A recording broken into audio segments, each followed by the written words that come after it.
lama ya Pak. Ramenya biasanya ramenya di hari apa aja Pak? Yang paling laku biasanya apa? Kayak telur, ayam sembako aja. Secara umum berapa keuntungan Bapak yang Bapak dapatkan dalam sehari? Untung sih minus kalau minus. Pasar. Di sini saya ingin menanyakan Ibu, ya.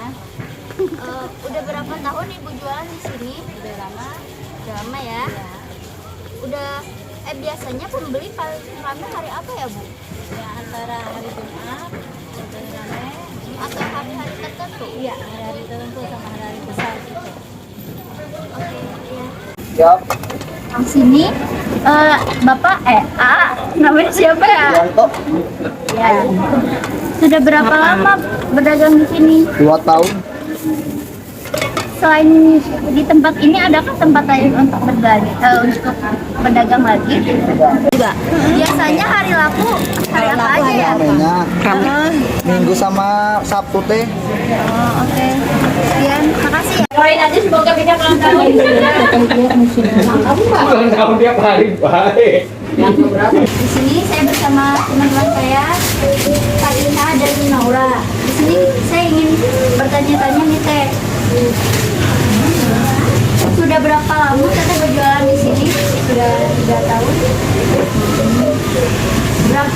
Sudah berapa lama bekerja sebagai pedagang? 3 tahun. Sudah 3 tahun. Oh, berarti baru-baru ya? Iya. Dari pukul berapa biasanya Teteh mulai berdagang? Semangat. Berarti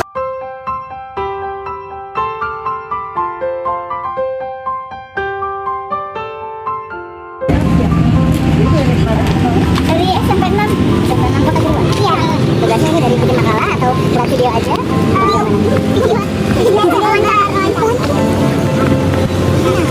Sini aja.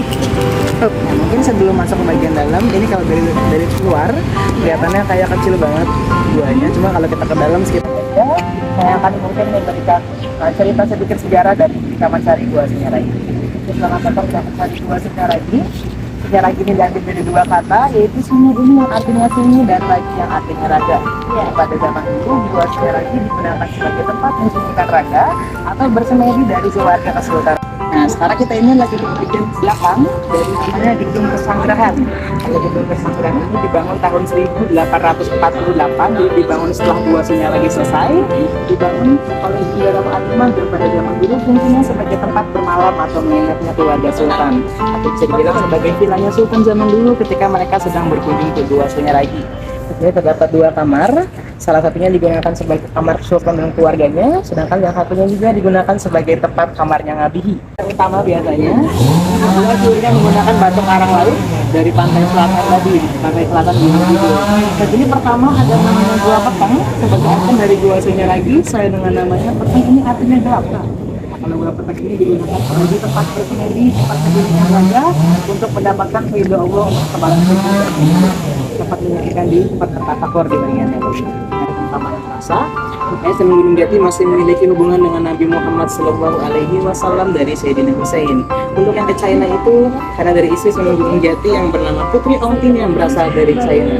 Untuk maknanya sendiri, kalau ke China ini mengajar ilmu dunia, karena pepatah mengatakan kejarlah ilmu sampai ke negeri China. Untuk Mekah ini karena mengajar ilmu agama, karena pada zaman dulu Gua Sunyaragi digunakan sebagai tempat syiar Islam. Nah, bisa dilihat di sini, kalau di Gua Sunyaragi bentuknya kecil-kecil, pendek-pendek sama sempit-sempit, karena ada filosofinya juga. Jadi ketika kita masuk ke dalam ruangannya harus menunduk dengan tujuan bahwa kita hidup di dunia derajatnya sama, tidak boleh merasa lebih tinggi dari orang lain, semuanya sama di hadapan Sang Maha Kuasa. Dan bikin kecil-kecil karena pada zaman dulu masuknya menyamping seperti kepiting sambil menunduk dengan tujuan kita mengaca diri. Sebelum kita menilai orang lain, nilai diri sendiri dulu.